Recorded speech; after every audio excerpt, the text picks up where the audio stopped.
What's up, troopers? My name is Neon. The biggest update for Battlefield 6 is here, and this is probably the most talked about update. It's a shame it took so long to get here, but hopefully with these changes, this is what we can experience for future Battlefields, as the biggest part of this update is the gunplay change, and there is so much what has changed. So before we get into the video, make sure to leave a like, I would appreciate it, and subscribe if you're brand new so you can keep up to date with all of the news over here, as well we're going to be super busy because we have a lot of weapons to try out. I will be making a following up video today showing you guys some best loadouts you should be using, and give you information exactly how them weapons perform, especially because everything has changed. And let's go and talk about the biggest point of it all. The gunplay improvement. The recoil behavior, weapon handling, bullet velocity, limb multiplier, dispersion, they are some of the biggest points of that change. So let's go and talk about the recoil behavior.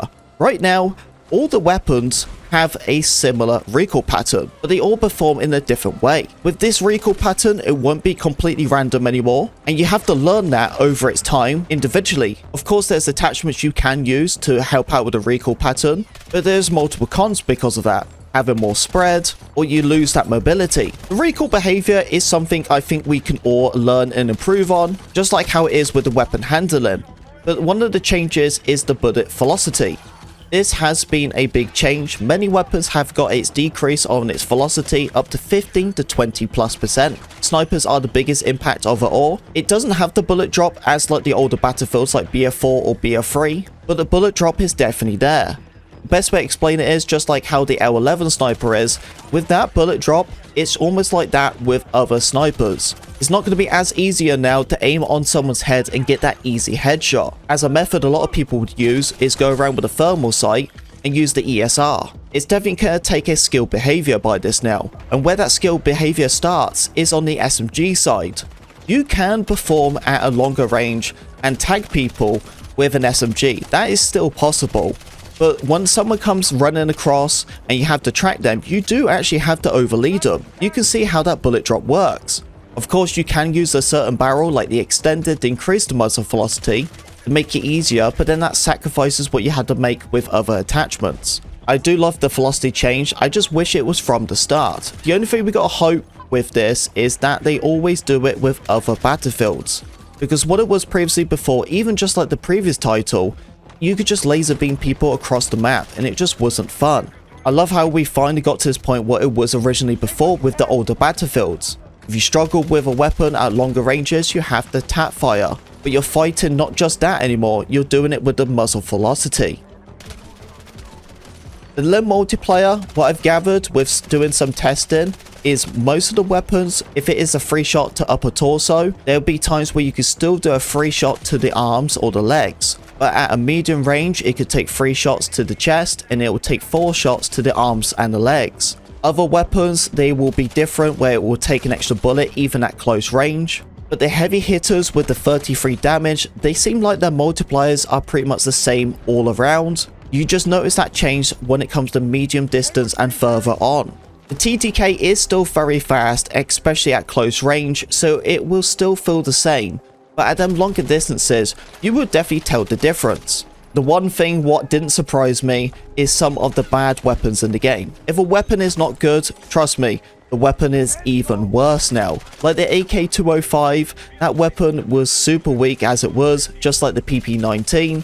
Them guns just don't perform with good damage. Now adding these multipliers, them weapons are just not that good anymore. I personally do feel like the way how the weapons are right now, we are going to get a change when it comes to the weapon performance. As I do feel like the damage is going to change with some of them, but the limb multiplier is a right step in the perfect direction. But as I said, I'm going to do a following up video when it comes to the gunplay behavior to give you guys some more further detail. Later on our stream, we'll be doing the same thing, so you guys can ask the questions live. You let me know in the comment section below, how do you feel about the newest gunplay improvements? Are you happy with these changes? With the update out right now, you finally got that option where you can remove all of the orange dots. It's not just for the loadouts anymore, it's for your character customization and for the battle pass. You hit one button and they all go away. You will see on the menu screen, you have the Wet Works event. You can play that and complete some challenges. You get yourself a mini battle pass. And casual battle royale is in. Make sure you go to the BR tab so you can find the casual mode. I know many people don't like the mode, some people do. The one thing I always see the benefit when it comes to the casual modes is completing game challenges. If you have to get 50 kills with an LMG, it's kind of easy to just do it against bots, right? That's the way how I see it, and that's the way how I would do it.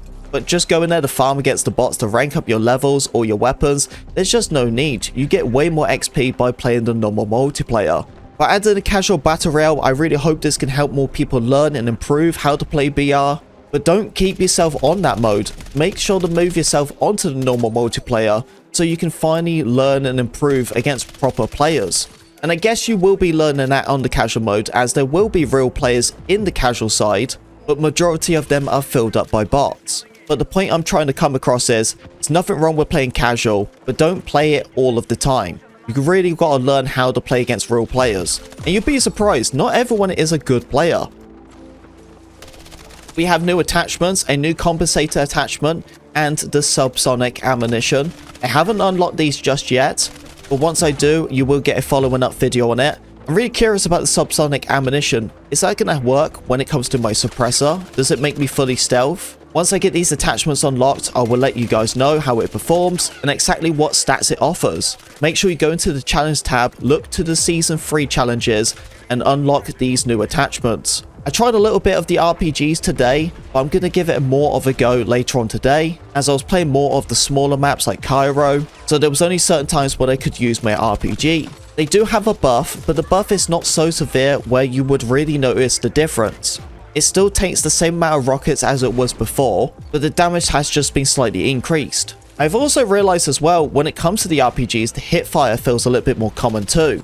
The visibility has also been improved. It was just helping out the brighter locations. Once the previous update came out and it fixed that visibility stuff, it was improving the darker locations, but it also did it for brighter locations as well. So they just balanced it out between the two.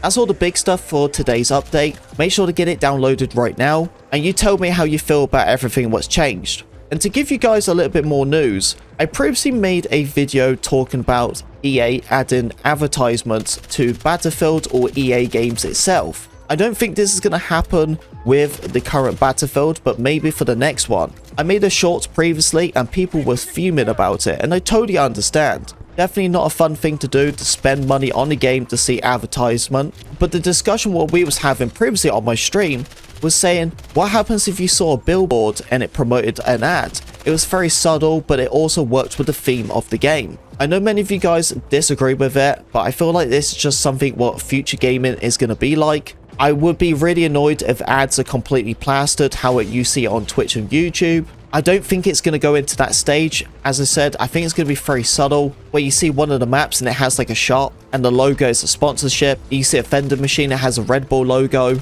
Stuff where you don't really think twice about it. But having multiple games what are coming out recently and they are free to play, it was only a matter of time until it's going to happen. It's a business standpoint. I obviously don't agree with it either, but let's see how it happens. But please share your thoughts in the comment section below and tell me what you think they could do about the advertisement to balance it out, to not make people mad. Because my previous short I talked about the advertisement, people were fuming, and I just want to have that proper conversation. If there's a way to add advertisement into Battlefield 6, what is the correct way to do it? Or the best way to say it, what is the most respectable way to do it for the Battlefield fans? Battlefield said they had a future failure when it comes to stopping cheaters.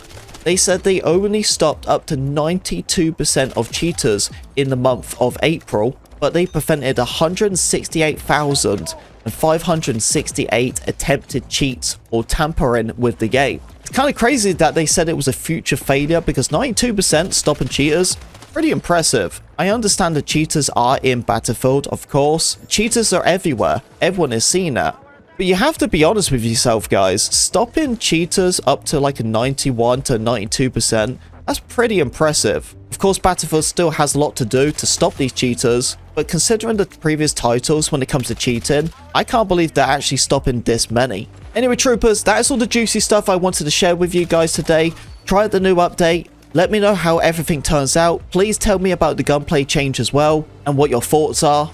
Make sure to leave a like, subscribe as well, and I'll see you on the battlefield.